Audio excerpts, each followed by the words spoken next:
60-40 नई चलतों के नारे फिलहाल झारखंड में गूंज रहे हैं। आपको बता दें कि संथाल से लेकर सरायकेला खरसावां में भी ये गूंज जो है साफ तौर पर सुनने को मिल रही है। जहां 1 अप्रैल को संथाल में तमाम अभ्यर्थियों ने सड़क पर बैठकर संथाल बंद का ऐलान किया और संथाल को बंद करने का काम किया था, तो वहीं दूसरी ओर अभ्यर्थियों के द्वारा सरायकेला खरसावां में भी विशाल रैली के जरिए अपना आक्रोश जो है वो दिखाते हुए नजर आए थे और एक ही नारा लगा रहे थे कि 60-40 नई चल तो हमें 60-40 नहीं चाहिए। बाहरियों को आखिर क्यों यहाँ पर सरकार जगह दे रही है, इसको लेकर के तमाम अभ्यर्थी अपनी आवाज़ बुलंद कर रहे थे। वहीं दूसरी ओर अगर हम बात करेंगे तो आगामी 8 अप्रैल को तमाम अभ्यर्थियों के द्वारा मुख्यमंत्री हेमंत सोरेन के आवास का घेराव किया जाना है। तमाम अभ्यर्थी मोरहाबादी मैदान में एकत्रित होंगे और उसके बाद फिर मुख्यमंत्री हेमंत सोरेन के आवास की ओर बढ़ते हुए नजर आएंगे। अगर हम बात करें आगामी 10 अप्रैल की, तो 10 अप्रैल को तमाम अभ्यर्थियों के द्वारा झारखंड बंद का ऐलान किया गया है। वो भी इसलिए क्योंकि यहाँ पर सरकार 60-40 को लेकर स्थिति स्पष्ट नहीं कर रही है। आखिर 60-40 को लेकर सरकार क्या कुछ करने वाली है, इन तमाम चीज़ों को लेकर के जब कांग्रेस के प्रवक्ता राजीव रंजन से सवाल पूछे गए तो उन्होंने क्या कुछ कहा है, सीधे सुनिए। देखिए, लोकतंत्र के अंदर सभी को अपने बात रखने की आज़ादी है और अपनी बातों को रखने के लिए अगर कोई आंदोलन कर रहा है तो अच्छी बात है।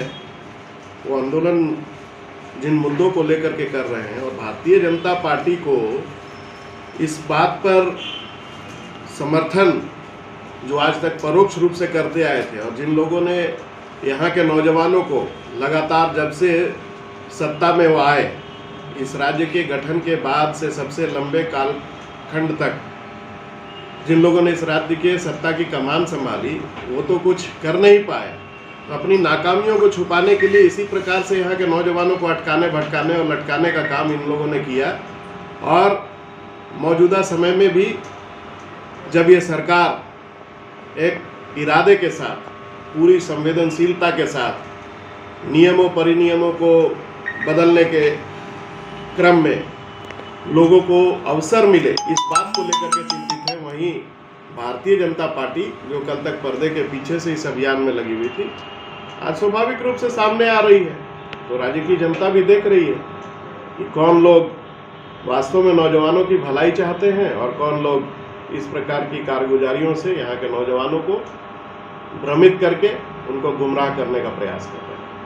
तो आप लोगों ने यहाँ पर कांग्रेस के प्रवक्ता राजीव रंजन को सुना। उन्होंने स्पष्ट रूप से कहा कि लोकतंत्र के अंदर कोई भी अपनी आवाज़ बुलंद कर सकते हैं, आंदोलन कर सकते हैं। और जिस तरीके से भारतीय जनता पार्टी का जब झारखंड में कार्यकाल था, उस दौरान भारतीय जनता पार्टी ने अभ्यर्थियों को लेकर के कोई भी पहल नहीं की थी, लेकिन हमारी सरकार लगातार अभ्यर्थियों के बारे में सोच रही है और उसी को देखते हुए नियोजन नीति की बात जो सामने आ रही है, 60-40 को लेकर के जो बातें सामने आ रही है, वो भी बहुत जल्द स्थिति जो है वो स्पष्ट होता हुआ हम लोगों को नजर आएगा। आने वाले समय में देखना होगा कि आखिर क्या कुछ यहाँ पर सरकार की ओर से किया जाता है और 10 अप्रैल को किस तरीके से अभ्यर्थी पूरे झारखंड को बंद करते हैं। तब तक के लिए बने रही रिपोर्टर पोस्ट के साथ मैं पूजा। नमस्कार।